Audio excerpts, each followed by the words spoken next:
Halo teman-teman semua, apa kabar? Semoga kalian semua senantiasa dalam keadaan sehat dimanapun kalian berada ya. Kembali lagi dengan saya Muhammad Masud di channel Sistem Informasi Unira Malang. Oke, jadi ini adalah metode selanjutnya yang kita pelajari yaitu metode stepping stone. Jadi, kemarin kita sudah belajar beberapa metode kayak NWC dan FAM. Itu adalah untuk mencari solusi awal. Nah, dua metode yang akan kita pelajari yaitu metode untuk mencari solusi optimal.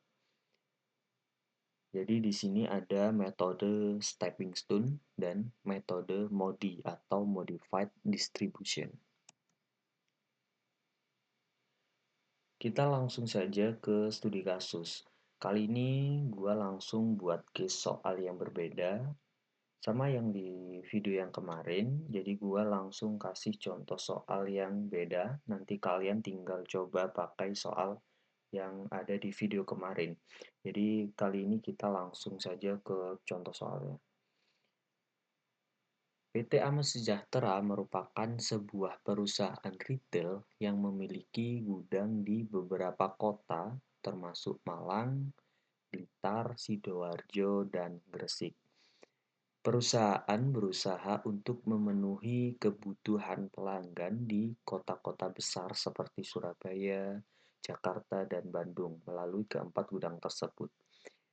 Dari gudang tersebut, perusahaan dapat menyuplai barang secara berurutan, yaitu 100 unit dari Malang, 200 unit dari Blitar, 300 unit dari Sidoarjo, dan 400 unit dari Gresik. Sementara itu, permintaan dari kota-kota adalah sebanyak 500 unit dari Surabaya, 300 unit dari Jakarta, dan Bandung sebanyak 200 unit. Nah, soal ini itu lebih baik kalau kita terjemahin ke dalam bentuk tabel. Dan seperti yang sudah dijelasin di video-video sebelumnya, kalau ini adalah metode untuk transportasi. Dan biasanya di situ ada supply dan demand. Jadi kurang lebih nanti tabelnya akan seperti ini. Oke, dari tabel ini kita mungkin bisa mengetahui biaya ongkos kirimnya. Misalkan dari gudang Malang ke Surabaya. Misalkan 5.000 kita tulis 5. Dari gudang Malang ke kota Jakarta, misalkan biaya ongkos kirimnya 7.000 kita tulis 7. Misalkan dari gudang yang ada di Malang ke kota Bandung, misalkan biayanya 8.000 kita tulis 8.000. Begitupun seterusnya, misalkan dari gudang Blitar ke Surabaya 3, dari Blitar ke Jakarta 6, dari Blitar ke Bandung 9, begitupun dari gudang Sidoarjo ke Surabaya, ke Jakarta, Bandung, dan diperoleh seperti data-data yang ada di sini. Kalau sudah kayak gini, kalian silahkan mengerjakan soal ini menggunakan salah satu metode untuk mencari solusi awal. Entah nanti kalian pakai NWC atau pakai metode FAM. Nah, di sini setelah itu kalian bisa menggunakan metode stepping stone untuk mencari solusi optimal. Oke, lalu apa sih metode stepping stone itu? Metode stepping stone itu adalah metode yang digunakan untuk mendapatkan solusi optimal dalam memecahkan masalah transportasi dengan menekan biaya minimum. Langkah berikutnya yaitu mencoba dengan memindahkan sel yang ada isinya, stone atau batu, ke sel yang kosong. Jadi entar kita bakal nuker-nuker tempat dari nilai yang sudah kita dapatkan di solusi awal dengan metode stepping stone. Jadi kita kayak melakukan step atau langkah.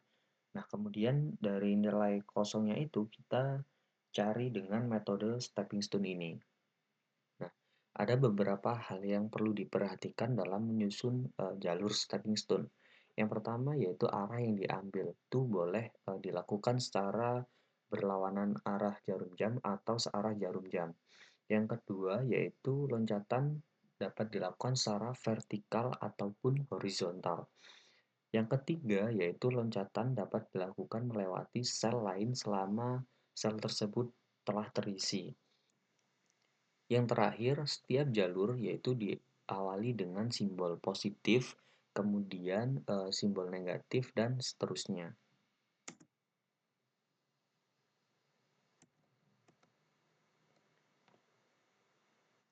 Oke, di sini kita bareng-bareng mencoba untuk mengerjakan soal ini dengan menggunakan salah satu metode yaitu NWC atau Northwest Corner sebagai solusi awal. Di Northwest Corner itu cara mengerjakannya dimulai dari pojok kiri atas. Terlihat bahwa di pojok kiri atas itu terdapat gudang yang ada di Kota Malang mengirimkan ke Kota Surabaya. Oke, perhatikan di situ jangan sampai melebihi kapasitas produksi dan jangan sampai melebihi kapasitas jumlah permintaan atau demand. Kita ketahui di sini kapasitas yang ada di gudang Malang itu jumlahnya 100, sedangkan permintaan dari kota Surabaya itu 500. Jadi barang yang bisa kita kirimkan dari gudang yang ada di kota Malang ke kota Surabaya ada sejumlah 100 unit. Kita kirimkan 100. Kemudian dari gudang yang ada di Malang sudah habis barangnya karena dikirim semua barangnya ke kota Surabaya. Jadi untuk kota Jakarta dan Bandung kosong. Sudah terpenuhi 100, jadi kurang 400. Kita ambilkan dari gudang yang ada di Blitar. Blitar mempunyai kapasitas 200. Kita kirimkan ke kota Surabaya sebanyak 200. Nah, di Blitar kapasitas 200 berarti untuk kota Jakarta dan Bandung habis. Nah, di stok gudang yang ada di Sidoarjo mempunyai kapasitas 300. Berarti kita kirimkan ke kota Surabaya itu sebanyak 200 karena untuk mencapai 500 yang ada di Surabaya berarti kita kurang 200. Kita kirimkan ke sana 200. Kita lempar ke kota Jakarta. Nah, di Jakarta itu permintaannya 300. Sedangkan di Sidoarjo tadi kapasitasnya kita eh, sisa 100. Jadi kita kirimkan ke Jakarta itu 100. Nah, Sidoarjo kapasitas 300 sudah terpenuhi semua. Berarti di Bandung kita tidak bisa mengirimkan ke sana. Selanjutnya di Jakarta untuk kapasitas yang diminta 300, sedangkan kita masih mengirimkan 100, berarti kurang 200. Sisa gudang yang ada di Gresik itu kapasitasnya 400, berarti kita kirimkan 200 ke kota Jakarta. Nah, berarti stok yang ada di Gresik 400, kita tadi sudah mengirimkan ke kota Jakarta 200, berarti permintaan Bandung 200, berarti kita kirimkan ke kota Bandung 200. Jadi antara demand dan kapasitas itu setara, hasilnya sama. Nah, didapatkan hasil solusi awal seperti ini. Selanjutnya kita akan mengerjakan soal ini dengan menggunakan metode stepping stone. Nah, kita ingat bahwa yang kosong itu berarti air dan yang ada isinya itu berarti batu. Jadi yang ini adalah air dan ini adalah batu. Nah, selanjutnya kita lihat dulu mana nih kotak kosong yang nggak ada isinya. Nah, ini ada di baris pertama, kolom kedua, dan kolom ketiga. Lanjut di baris kedua, kolom 2 dan kolom 3. Lanjut di baris ketiga, kolom ketiga, baris keempat, kolom pertama. Nah, terus aturan kedua, kita ingat bahwa di stepping stone itu kita boleh bergerak searah jarum jam ataupun berlawanan arah jarum jam. Nah, yang terpenting di sini itu adalah di bagian awal kita akan melakukan perhitungan, yaitu dengan memberi nilai positif dan negatif. Nah, di awal kita melangkah itu kita beri nilai positif dan kemudian langkah selanjutnya itu kita beri nilai negatif. Terus kita kasih nilai positif, lanjut kita kasih nilai negatif, begitupun seterusnya. Pertama, kita bakal isi itu kan kotak yang ini ya, berarti yang nggak ada isinya. Oke, selanjutnya dia akan loncat kemana nih? Apakah ke kanan ataukah dia lompat ke kiri? Kalau ke kanan, jelas dia tidak bisa karena ini kan kita anggap sebagai air. Jadi kita tidak bisa loncat ke kanan. Lalu kemana nih? Berarti kita loncat yang ke batu, yaitu yang ke 100. Berarti kita loncat ke kiri.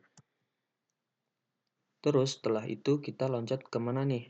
Kita lanjut loncat ke bawah ini. Berarti kita loncat ke yang 200. Nah, yang jadi pertanyaan kenapa dia tidak lompat ke 200 ini? Karena kalau kita loncat ke 200 ini, kalau kita kembali lagi ke kanan ini tidak bisa karena ini air. Oke, lanjut.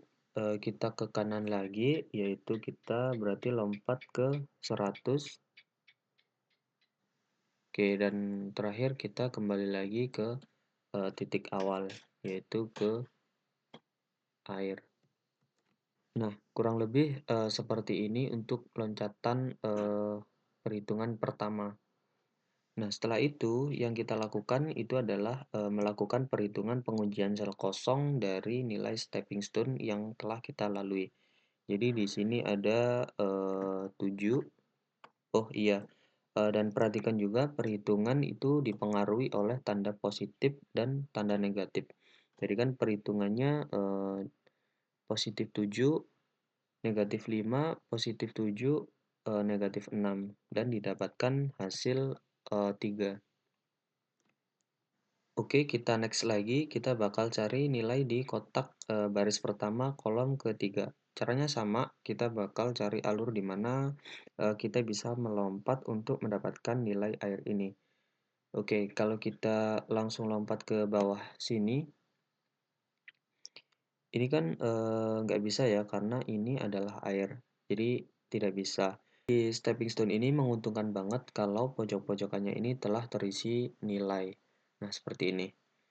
Jadi dia itu bisa ngelompatin satu kolom kotak ini buat melangkah ke ujung ini. Yang penting dia itu nggak lompat diagonal aja lompatnya. Oke, jadi yang pertama kita akan lompat dari titik nolnya di sini, kita akan lompat yaitu ke 100. Karena kalau kita ke sini itu tidak bisa karena ini bernilai air. Oke, jadi kita ke 100 sini. Terus kita bakal lompat kemana nih? Ke bawah sini, ke 200. Kemudian kemana lagi nih? Apakah dia langsung ke samping kanan ini? Ini tidak mungkin kalau dia langsung ke sini karena ini bernilai air. Jadi kita lompatnya ke kanan sini. Berarti dia ke 100. Oke, lanjut. Dia lompat kemana nih? Berarti dia lompat ke bawah. Berarti dia lompat ke 200. Lanjut, apakah dia akan lompat ke kiri? Tentu tidak, karena di kiri ini bernilai air. Jadi dia bisanya itu lompatnya ke kanan. Oke. Dan kembali lagi ke atas ke titik awal kita melakukan loncatan, yaitu ke air. Nah, didapatkan hasil perhitungan ini positif, negatif, positif, negatif, positif, negatif. Jadi didapatkan hasil positif 8, negatif 5, positif 7, negatif 6, positif 7, negatif 9. Maka didapatlah hasil yaitu 2. Nah, setelah itu kalian lakukan cara yang sama di kotak-kotak selanjutnya, yaitu kita akan melakukan perhitungan yang ada di kotak baris kedua, kolom kedua. Jadi di Blitar kirim ke Jakarta, itu ke sini. Oke, dari titik sini kita bisa langsung ke kiri sini, lanjut ke bawah lagi, ke kanan, lanjut kembali lagi kita ke posisi awal kita melakukan loncatan. Lanjut, kalian lakukan penyebelahan dengan hal yang sama.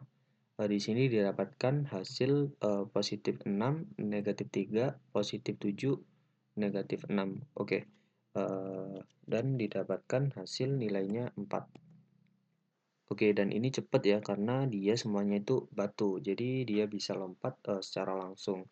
Kalau yang tadi itu kan kita muter-muter ya. Kenapa? Karena dia itu ada beberapa tempat yang air, jadi kita tidak bisa langsung melompat. Oke, kita lanjut. Kita mengerjakan di baris kedua kolom ketiga. Kita posisi awal dari sini,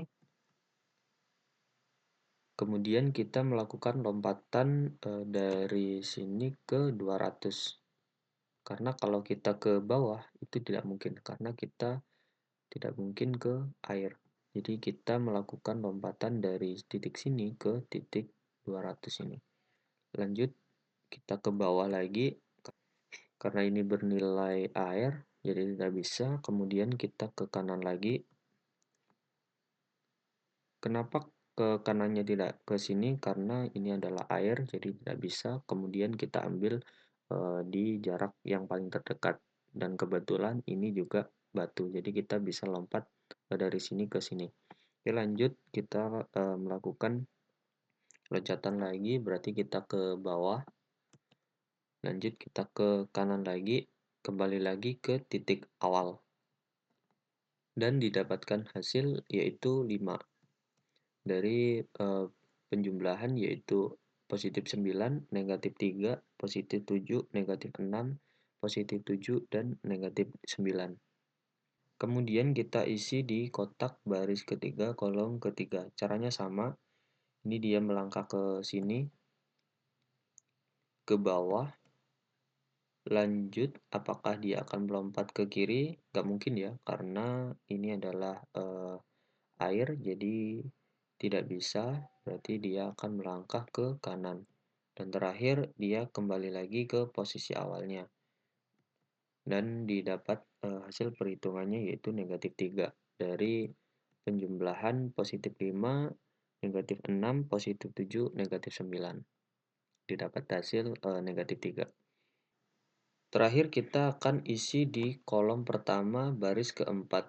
Untuk alurnya kita lompat dari titik awalnya ini di sini, yaitu kita lari ke kanan, lalu ke atas lagi, lanjut ke kanan atau ke kiri. Jelas dong kita larinya ke kiri. Kalau ke kanan kita tidak bisa karena ke kanan itu berisi air. Berarti kita ke kiri.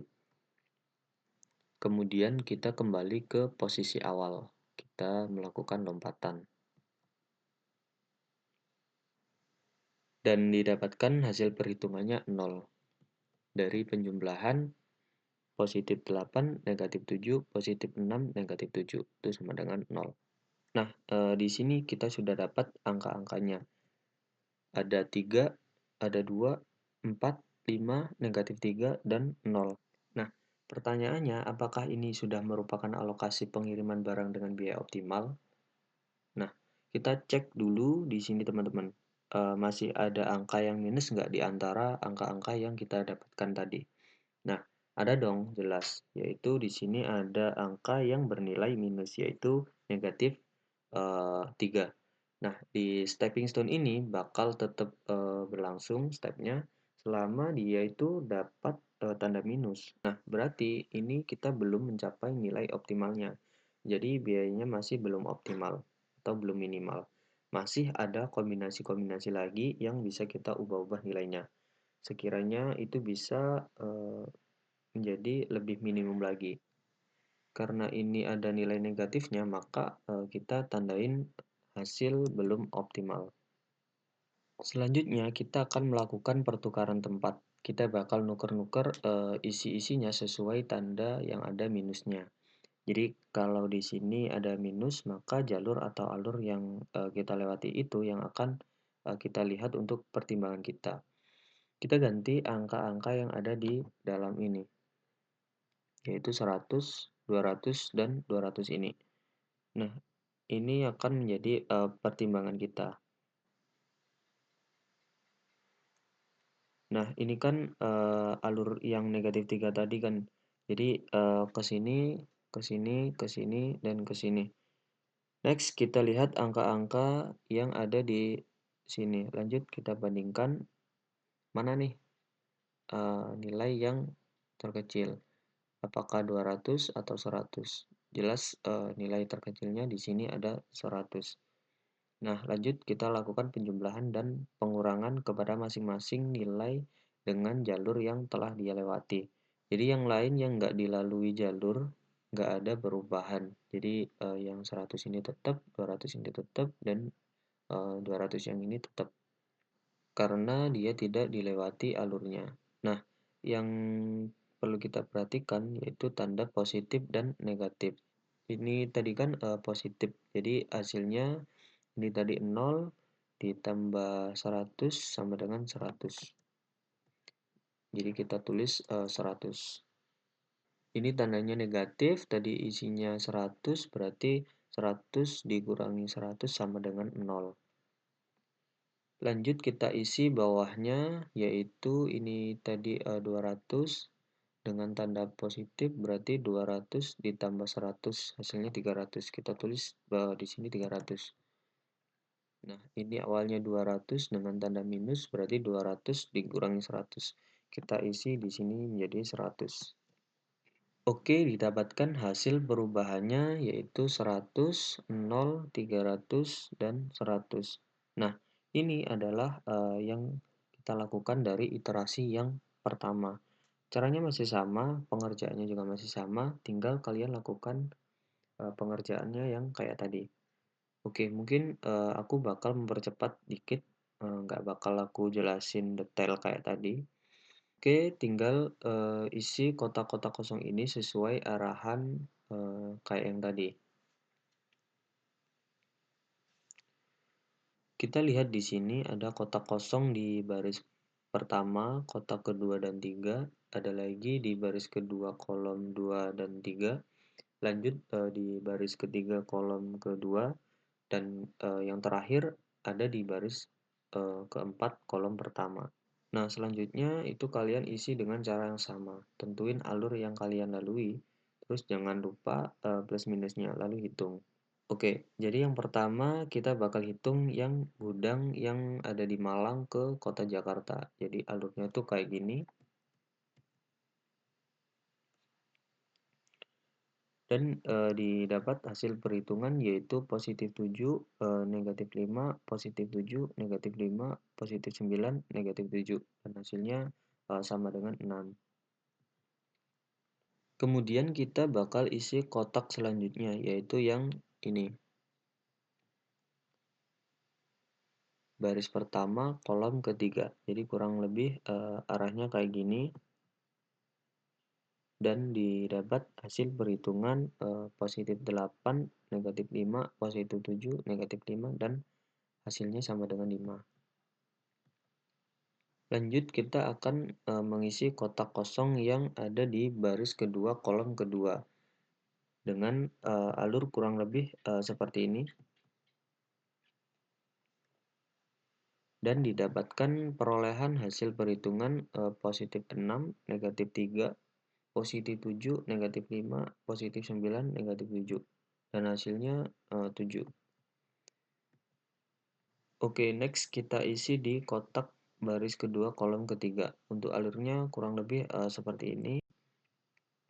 Nah, ini enak nih karena alurnya atau ujung-ujungnya ada isinya. Jadi bisa langsung lompat gitu, nggak muter-muter. Lanjut ke kiri, ke bawah, lanjut lagi ke kanan, terus kembali lagi ke titik awal. Terus tinggal kalian hitung. Dan di sini didapatkan positif 9, negatif 3, positif 7, negatif 5. Dan mendapat hasil sama dengan 8. Begitupun juga yang ada di kotak baris ketiga kolom kedua dengan alur kurang lebih seperti ini. Lanjut dengan perhitungan positif 6, negatif 7, positif 9, negatif 5. Dan mendapat hasil sama dengan 3. Dan kotak terakhir yaitu ada di kolom keempat baris pertama, yaitu dengan kurang lebih alurnya seperti ini. Dengan perhitungan positif 8, negatif 9, positif 5, negatif 7, dan mendapat hasil akhir yaitu negatif 3. Oke, nah kita lihat teman-teman ya, dari hasil ini kita masih temukan angka yang bernilai, negatif. Berarti di sini hasilnya masih belum optimal. Jadi hasil belum optimalnya ini kita temukan di jalur yang ada di Gudang Gresik yang akan mengirimkan ke kota Surabaya. Jadi nilai negatif 3 ini jalur stepping stone-nya ada di 8 ini, 9, kemudian 5, dan 7 ini. Berarti nilai yang akan kita rubah nanti ada di kolom ini sama ada di kolom ini. Oke, kita ingat bahwa nilai yang tidak dilalui oleh jalur ini berarti nilainya tetap. Jadi kayak yang 100 ini tetap, 200 ini tetap, dan 300 ini tetap. Jadi yang berubah 100, 100 sama 200 ini. Sama yang bawahnya ini. Berarti yang dilewati oleh jalur negatif 3 yang ada di sini tadi. Oke, akan kita rubah nilainya. Nah, dari keempat kotak tadi jumlah nilai terkecilnya berapa? Nah, kita ingat bahwa jumlah terkecilnya itu adalah 100. Kemudian ingat kembali yaitu simbol positif dan negatif. Oke, jadi di kotak ini kita tambahkan nilai 100 karena di sini bernilai positif. Kemudian kita tambahkan menjadi 100 karena awalnya 0 ditambah 100 jadi 100. Kita tulis 100 di sini. Kemudian setelah ini tadi jalur stepping stone-nya ke sini berarti ini kita ubah. Dan di sini bernilai negatif, jadi 100 dikurangkan 100 ini menjadi 0. Kemudian lanjut di kotak ini, itu kan awalnya 100, karena di sini bernilai positif, kita tambah menjadi 100 ditambah 100, itu menjadi 200. Terakhir di kotak ini, itu awalnya 200 berhubung nilai negatif, jadi hasilnya 200 dikurangi 100 dan mendapatkan hasil 100. Kita tulis 100 di sini. Nah, didapatkan tabel iterasi kedua seperti ini. Ini adalah komposisi terbaru sudah selesai. Kemudian kita melakukan tes pengujian sel kosong dengan metode stepping stone. Nah, lagi-lagi kita lihat di sini ada 6 kotak kosong yang akan kita cari nilainya menggunakan metode ini. Kita kerjakan dulu untuk yang ada di kotak baris pertama kolom kedua. Untuk alurnya itu kurang lebih kayak gini dan perhitungannya kita mendapatkan hasil yaitu 3. Lanjut, kita akan mengerjakan di kotak baris pertama kolom ketiga. Alurnya sama seperti perhitungan yang tadi, yaitu positif 8, negatif 5, positif 7, negatif 5, dan mendapat hasil 5.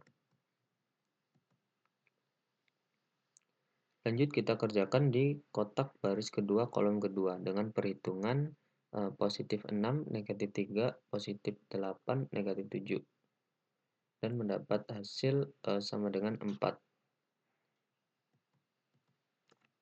Oke, kita lanjut di kotak baris kedua kolom ketiga dengan aluran seperti ini dengan cara perhitungan sama yaitu positif 9, negatif 3, positif 7, negatif 5 dengan hasil 8. Oke, lanjut kita akan mengerjakan kotak di baris ketiga kolom kedua yaitu di gudang yang ada di Sidoarjo yang akan dikirimkan ke kota Jakarta. Itu dengan alurnya kurang lebih seperti ini dan didapatkan hasil perhitungan menjadi positif 6, negatif 7, positif 8, negatif 7 dan hasilnya 0. Nah, yang terakhir kita kerjakan di kotak baris keempat kolom ketiga dengan stepnya seperti ini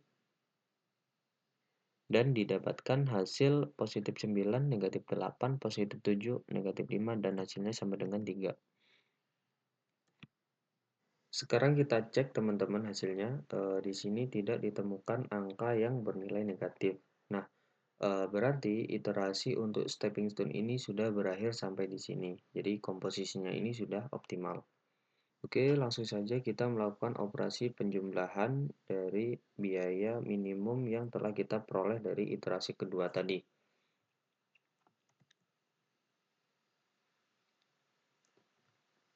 Oke, jadi untuk perhitungannya, ini nanti kita akan mengkalikan nilai yang ada di sini dengan nilai pojok yang ada di sini. Nah, di tabel ini kita melihat bahwa dari Malang ke Surabaya, jadi 100 kali 5 untuk hasilnya 500, kemudian dari Blitar ke Surabaya, di sini 200 kali 3 sama dengan 600. Kemudian di Sidoarjo ke Surabaya, di sini ada 100 sama 7 untuk hasilnya 700. Dari Sidoarjo ke Bandung, ini nilainya 200 kali 5 sama dengan 1000.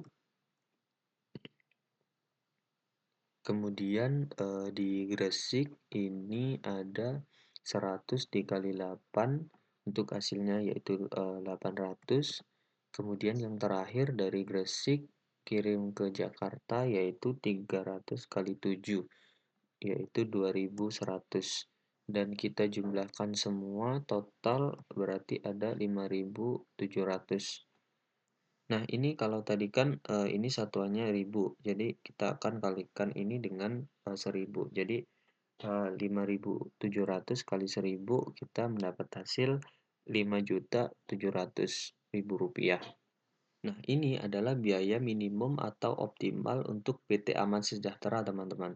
Dengan menggunakan solusi awal yaitu NWC atau Northwest Corner. Dan solusi optimumnya menggunakan metode stepping stone.